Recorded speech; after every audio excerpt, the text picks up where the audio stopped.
அனைவருக்கும் அன்பான வணக்கம். தினம் ஒரு திருக்குறள். இன்றைய திருக்குறள் நம்ம பார்க்க போவது 28வது திருக்குறள்.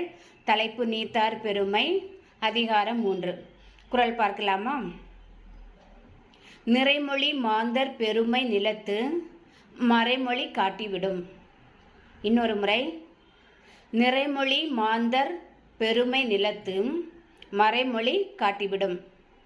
இதனுடைய பொருள் என்ன அப்படின்னு பார்க்கலாம். அதாவது, பயம் நிறைந்த நிறைய சொற்கள் பேசக்கூடிய ஆற்றல் தன்மை பெற்றவர்கள் யாருன்னா, இந்த உலகத்தில் எந்த ஆசையுமே வேண்டாம், எதுவுமே வேண்டான்னு வாழக்கூடிய அந்த துறவிகள் தான் என்ன செய்வாங்க, நல்ல பொன்மொழிகள் பேசுவார்கள்.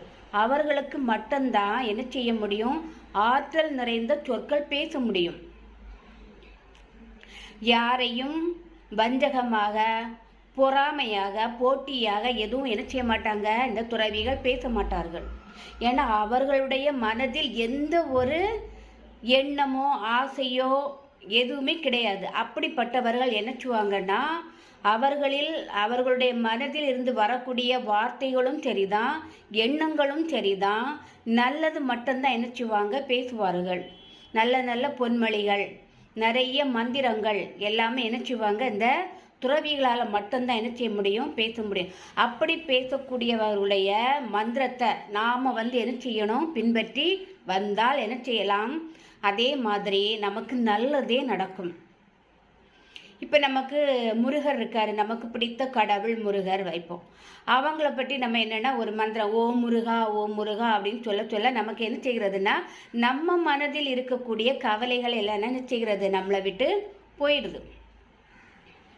அதே மாதிரி இப்போ சிவன், அவரை ஓம் நமச்சிவாயா அந்த மந்திரத்தை நம்ம தினம் தினம் சொல்லும்போது நம்ம மனசுக்குள்ளே இருக்கக்கூடிய கெட்ட எண்ணங்கள், அழுக்கு புத்திகள் எல்லாமே என்ன செய்கிறது, நம்மளை விட்டு போயிடும். நமக்கு என்னென்னா நல்லது தான் செய்யணும், மற்றவங்களுக்கு எந்த தீமையும் செய்யக்கூடாது, நம்மளால் மற்றவங்களுக்கு பாதிப்பு ஏற்படுற வகையில் நாம் என்ன செய்யக்கூடாது, பேசக்கூடாது, எதுவும் பண்ணக்கூடாதுங்கிற நல்ல எண்ணம் நமக்கு என்ன செய்கிறது, வரும். அதான் அந்த துறவிகள் என்னென்னா, பேசக்கூடிய நல்ல நல்ல சொற்கள் இவையெல்லாம் மறையாமல் இருக்கணும்னா நாம் என்ன செய்யணும், அந்த மந்திரத்தை, அந்த அவங்க சொல்லக்கூடிய அந்த பொன்மொழிகள் அதை நாம் என்ன செய்ய வேண்டும், பின்பற்றி வர வேண்டும். அப்போது தான் இந்த காலத்தில் இந்த துறவி வாழ்ந்தார். இப்போ ஸ்ரீ ராமகிருஷ்ண பரமஹம்சர் அவர் இருக்காருன்னா அவர் நிறைய பொன்மொழிகள் சொல்லியிருப்பார். அப்போ அதை பற்றி நாம் என்ன செய்யணும், படிக்கும்போது அவருடைய ஞாபகம் நமக்கு வரும். அவர் என்ன செய்ய மாட்டார், மறைந்து போக மாட்டார். அவரை ஞாபகமாக வைக்கக்கூடிய ஒரு தன்மை நமக்கு என்ன செய்கிறது, வருகின்றது. ஏன்னா அவரை பற்றியுடைய நிறைய